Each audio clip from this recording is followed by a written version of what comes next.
Welcome back. मुश्तरका अरब इस्लामी इजलास जो है आज रियाद में हो रहा है। गजा और लबनान में जंगबंदी से मुतालिक मामलात ज़ेर गौर हैं और ऐसे में वज़ीर आज़म शहबाज शरीफ में इजलास में शिरकत के लिए वहाँ पर मौजूद हैं। और मोहम्मद बिन सलमान ने बुखारी साहब कहा है कि बैनुल अक़वामी बरादरी ईरान की सालमियत और खुद मुख्तारी के एहतराम के लिए इसराइल को पाबंद करे। डायनामिक्स चेंज होते नज़र आ रहे हैं।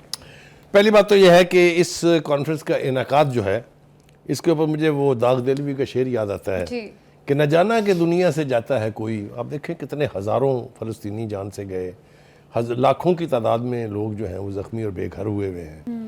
न जाना कि दुनिया से जाता है कोई, बहुत देर की मेहरबान आते आते। इजलास का इनेकाद अगर बहुत पहले हो गया होता तो ये मुझे ना शायरी उतर रही है मेरे ऊपर इस ताख़ीर की वजह से कि वो भी तो शेर किसी ने कहा था ना, देर लगी आने में तुमको, शुक्र है फिर भी आए। तो ये इजलास जो है कई लिहाज से खुशाइंद है। पहली बात तो यह है कि इसमें दिखाई दे रहा है, पहले ओआईसी हुआ था, कुछ मैं अर्ज़ करूँ आपसे। पहली बात तो यह है कि ईरान और सऊदी अरब की ये जो कुर्बत है ये तो इतने मरोड़ उठ रहे होंगे अमेरिका की एडमिनिस्ट्रेशन के पेट में और नेतन्याहू के पेट में कि आप तसव्वुर नहीं कर सकते। क्योंकि माजी में सऊदी अरब को इस्तेमाल करके जिस तरीके से मुसलमान ममालिक में फूट डालने की कोशिश और साजिश की गई अमेरिका की तरफ से, उसके ऊपर अब फुल स्टॉप लग रहा है। इसलिए कि जो बयान है सऊदी क्राउन प्रिंस का और जो आपने अभी पढ़ के सुनाया भी है कि इस ईरान की जो सालमियत है और ईरान की जो खुद मुख्तारी है उसको यकीनी बनाया जाए। यानी ये बहुत स्ट्रॉन्ग स्टेटमेंट है इसके बारे में। यानी अगर मैं स्टेटमेंट आपको पढ़ के सुनाऊँ तो वो कहते हैं कि बैनुल अक़वामी बरादरी ईरान की सालमियत और खुद मुख्तारी के एहतराम के लिए इसराइल को पाबंद करे। Coming this from the Saudi leadership, क्योंकि वहाँ पॉलिसी स्टेटमेंट जो है वो सारे क्राउन प्रिंस की तरफ से आते हैं। ये मैं समझता हूँ इस कॉन्फ्रेंस की सबसे बड़ी डेवलपमेंट ये है। मैं थोड़ा सा याद करा दूँ अपने नाज़रीन को कि इससे पहले ईरान और सऊदी अरब मुश्तरका फ़ौजी मशक़ें भी कर चुके हैं और इसके ऊपर इस वक्त जो सऊदी आर्मी चीफ़ हैं वो ईरान में मौजूद है और ईरानी अपना हम मनसब जो है उनके साथ उनकी मुलाकातें हो रही हैं और फ़ौजी और दफाई शोबों में ताउन को यकीनी बनाने की बात की जा रही है। ये मैं समझता हूँ कि इस दिहाई की सबसे बड़ी खबर है। ठीक है जी, अब आ जाए जनाब वहाँ फ़लस्तीन में हो क्या रहा है जी। पहली बात तो यह है कि ये इजलास अगर पहले हो गया होता, कोई हिकमत अमली तय हो गई होती तो आज हम इतने बड़े नुकसान से बच गए होते। ठीक है जी। दूसरी बात यह है कि एक यकसां इस्लामी और अरब मौक़िफ़ अगर आएगा तो यकीनन उसका एक वेट होगा। ठीक है जी। दूसरी बात यह है कि वहाँ जो एलाइड डेवलपमेंट्स हो रही हैं वो ये है कि वो जो बढ़ के मारता था ना जिसका नाम नेतन्याहू है, वो जो घटिया इंसान है, दुनिया का बेरहम भी है, ज़ायनिस्ट माइंडसेट का जो हीरो जिसको वो कहती है इजरायली कौम, वो इतना बुज़दिल, इतना डरपोक है कि वो ज़मीन बोस हो गया है। ज़मीन के अंदर कोई तय खाने में जाके उसने अपना दफ्तर बना लिया है और डर का ये आलम है कि उसने अपनी बेटे की शादी भी मुलतवी कर दी है।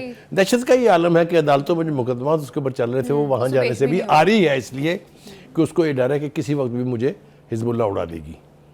ये भी इसलिए कहना बहुत ज़रूरी है कि वो जो समझते हैं कि हम माइटी हैं, हम कुछ भी कर सकते हैं, वो जब अल्लाह ताला की तरफ से फिर उनके दिन मुख्सर होने लगते हैं तो उनकी बुज़दिली और डरपोकी का यही आलम होता है जो इस वक्त नेतन्याहू का है। तो ये अपनी जगह एक हकीकत है और उसकी वजह यह है कि हिजबुल्लाह ने बिलाखिर उसके घर को निशाना तो बना लिया था ना। वो घर से अगर बाहर ना होते तो उस दिन फारग थे नेतन्याहू साहब। ठीक है जी। आगे आ जाइए जनाब। इसके साथ ही लाइट डेवलपमेंट ये हो रही है कि कतर ने इसराइल और हमास की जो सालसी की कोशिशें थी उनको रोक दिया है और ये कोई 10 दिन पहले उन्होंने ये कहा था कि अगर इस कॉन्फ्रेंस के इस मीटिंग के नतीजे में कोई मुआहदा ना हुआ तो फिर हम आगे नहीं बढ़ सकते। को इसराइल की तरफ से इल्ज़ाम हमास पे लगाया जा रहा है, हमास की तरफ से ये वाज़ेह तौर पे कहा जा रहा है कि मुकम्मल जंगबंदी के बगैर किसी किस्म का कोई मुआहदा करने के लिए हम आपके साथ तैयार नहीं है। I think it's a moral position, इसलिए कि जितनी बर्बादी हो चुकी हुई है, जितनी बर्बादी इस वक्त हो रही है, उसके होने के साथ साथ मेरे ख़्याल से ये तवक्को रखना कि कोई मुज़ाकरात कामयाब हो जाएंगे, मुझे तो ऐसा दिखाई नहीं देता है। दूसरी तरफ यह है कि जो वेस्टर्न मीडिया है, ख़ासतौर जो अमरीकी और इजरायली मीडिया है, उन्होंने खबर चलाई थी कि जी कतर ने हमास के दफातर बंद कर दिए हैं और उसकी लीडरशिप को कहा है कि मुल्क छोड़ दे। इसकी शदीद अल्फाज में मजम्मत की है इस बयान की कतर ने, और ये कहा कि ऐसा कुछ भी नहीं हुआ है। उनके दफातर भी मौजूद हैं, उनकी लीडरशिप भी यहाँ पर मौजूद है।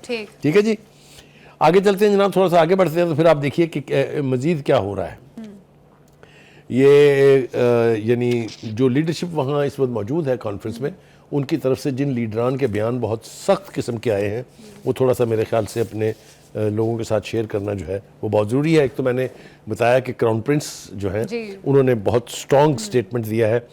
दो और बातें जो उन्होंने कही हैं बहुत ज़रूरी हैं। इसराइल दोबारा ईरानी खुद मुख्तारी के खिलाफ वर्जी ना करे, इसराइल ने जाहरियत ख़त्म न की तो मज़ीद पाबंदियाँ लगाएंगे। Now this is the most important part of इस स्टेटमेंट, क्योंकि अगर सऊदी अरब अपने तमाम एलाइज जितने भी मुस्लिम ममालिक के हैं उनके साथ राहदारी पे पाबंदियाँ लगा दें, उनके खिलाफ एयर स्पेस इस्तेमाल करने पर पाबंदियाँ लगा दें, तो इसराइल एक लैंड लॉक कंट्री है, उसका नातका बंद हो सकता है अगर ये इफेक्टिवली यानी इसको इम्प्लीमेंट कर दिया जाए। मज़ीद उन्होंने ये कहा है जी कि यानी इसराइली हमलों ने लेबनान की खुद मुख्तारी और सालमियत को ख़तरे में डाल दिया है। वो क्या मतलब ये है इम्प्लाइडली कि हम लेबनान को गज़ा नहीं बनने देंगे।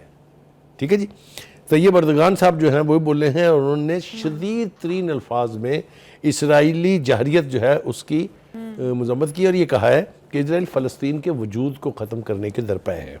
ठीक, बुखारी साहब, क्राउन प्रिंस ने खुद मुख्तार फ़लस्तीन रियासत की भी हिमायत। एब्सोल्युटली, देखिए बात यह है कि पहले तो दो रियासती हल की बात हो रही थी, वो इसराइल उसके ऊपर भी कायम नहीं हुआ। ये ओस्लो अवार्ड के नतीजे में ये सब कुछ तय हुआ था। इससे पहले कैंप डेविड हुआ था, आपको याद है।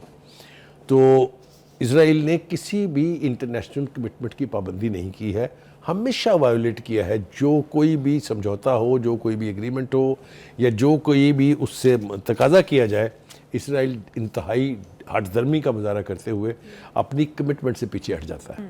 ठीक, बुखारी साहब, अब आपको क्या लगता है ये जो इजलास आज हो रहा है और इस इजलास के नतीजे में क्या लगता है आपको कि इसराइल पर वाकई में प्रेशर क्रिएट किया जाएगा कि लबनान और गज़ा में जंगबंदी हो सके? क्योंकि जिस तरह से नेतन्याहू छुपता फिर रहा है, अदालतों में वो नहीं जा रहा, उसके अपने लोग वहाँ उसके खिलाफ हैं, तो क्या लगता है आपको कि वाकई इस इजलास का कोई मानी खेज नतीजा निकलेगा? मेरा ख्याल ये है कि ये देर से ज़रूर हुई है ये कॉन्फ्रेंस, लेकिन ये अब बग़ैर किसी यानी सॉलिड फैसले के ख़त्म नहीं होगी।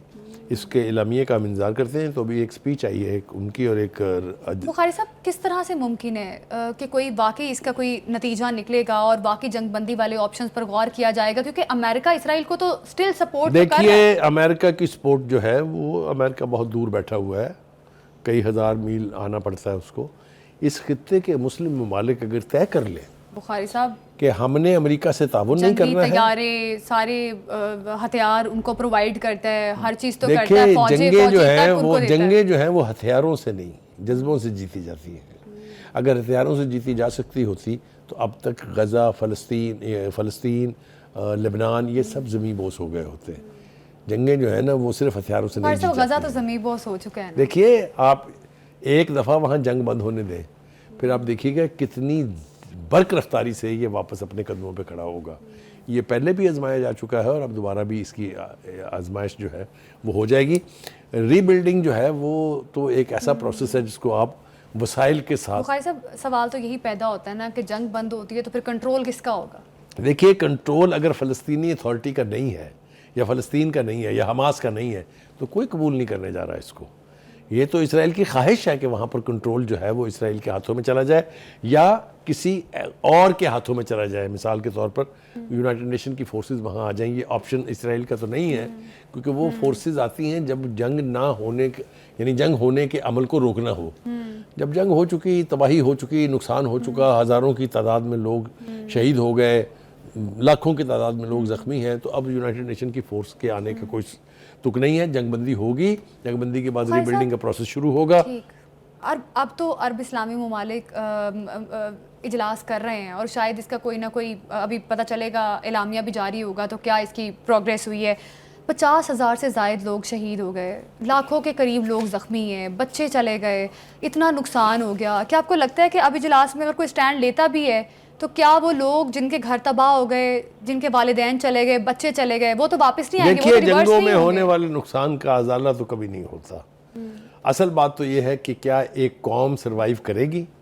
अगर फ़लस्तीन और फ़लस्तीनी कौम सर्वाइव कर जाते हैं तो ये जंगें जो हैं ये तो कौमों की ज़िंदगी में आती और जाती रहती हैं। हमने हिंदुस्तान के साथ 3 जंगें नहीं लड़ी हैं बड़ी, तो हिंदुस्तान की कोशिश तो थी ना हमें एलिमिनेट करने की, हमें ज़मीं बोस करने की, लेकिन कामयाब हुआ। हमसे 10 गुना ज़्यादा आबादी है उसकी, हमसे 10 गुना बड़ी फ़ौज है उसकी, वसाइल उसके पास बेपनाह है, एलाइज उसके पूरी दुनिया में है, हुए ख़त्म हम। तो इस तरीके से ख़त्म नहीं होते। बिल्कुल, मिडिल ईस्ट में इस्तेहकाम लाने की कोशिश की जा रही है और अब देखना ये है कि ये इजलास जो है कहाँ पर स्टैंड करता है। इसराइल को नकेल डालने के लिए अब जो ये इजलास हो रहा है और अरब इस्लामी ममालिक क्या किन ऑप्शन पर गौर करते हैं। अब एक शॉर्ट ब्रेक लेते हैं, हमारे साथ ही रहिएगा।